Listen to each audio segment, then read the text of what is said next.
Think about the last time someone hurt you deeply. Maybe it was a betrayal, a harsh word, or an absence when you needed them most. The wound lingers.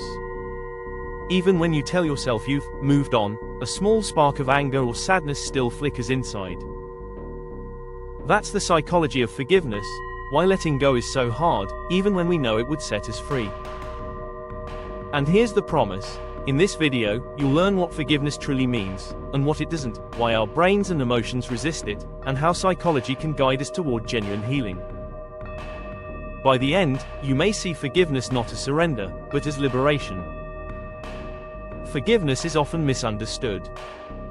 It doesn't mean excusing harmful behavior, forgetting what happened, or allowing someone to hurt you again.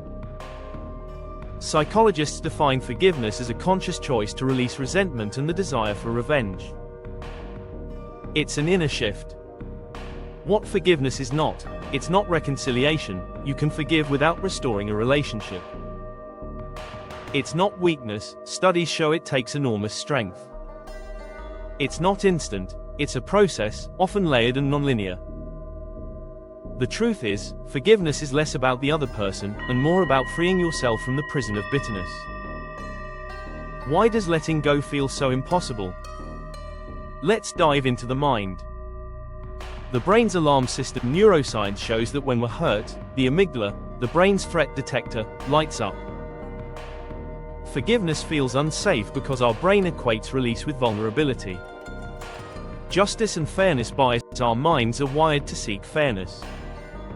Letting go can feel like letting someone get away with it. Evolutionary psychology explains this as a survival instinct. Punishment maintains social order. Identity and wounds sometimes, pain becomes part of who we are.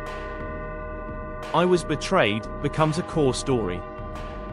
Forgiveness threatens that identity, leaving us wondering, who am I without this wound? The comfort of anger, though painful, can feel powerful. Forgiveness requires releasing that energy, which can feel like stepping into emptiness.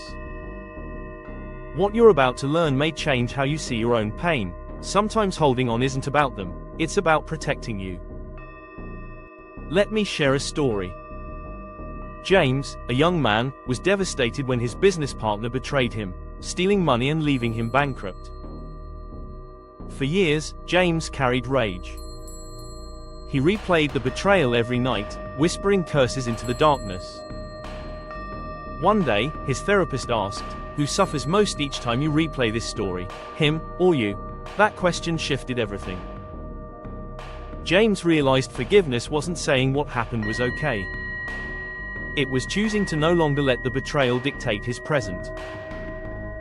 Months later, James said, "I didn't forgive him for his sake. I forgave him so I could breathe again." Haven't we all carried a wound so long it began to define us?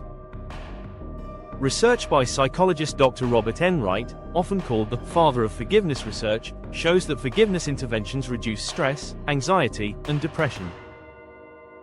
Brain imaging studies reveal that practicing forgiveness quiets the amygdala and activates regions linked to empathy and regulation.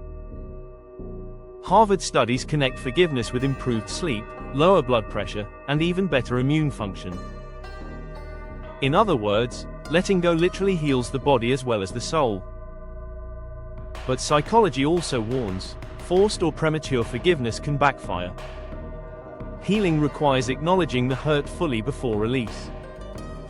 Here are gentle, practical steps. Acknowledge the wound, name what happened. Journaling or therapy can help you clarify the pain without minimizing it. Differentiate forgiveness from reconciliation. You can forgive someone in your heart without ever seeing him again. Forgiveness is your choice, reconciliation is theirs too. Practice empathy. This doesn't mean excusing. It means recognizing that hurt people often hurt people.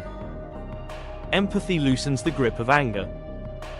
Self-compassion. Studies by Dr. Kristen Neff show self-compassion is key. Forgiveness begins with forgiving yourself for carrying the burden so long. Gradual release. Think of forgiveness not as a single leap, but as a series of steps, breathing exercises, mindfulness, symbolic rituals of release. Each act of release tells your nervous system, It's safe to let go. So why is letting go so hard? Because our brains are wired for justice, our identities cling to wounds, and our hearts fear vulnerability. But forgiveness is not about them, it's about you. Forgiveness is freedom.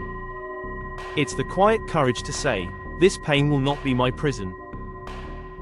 If you're carrying a wound right now, remember this: you don't have to rush, but every step toward forgiveness is a step toward healing.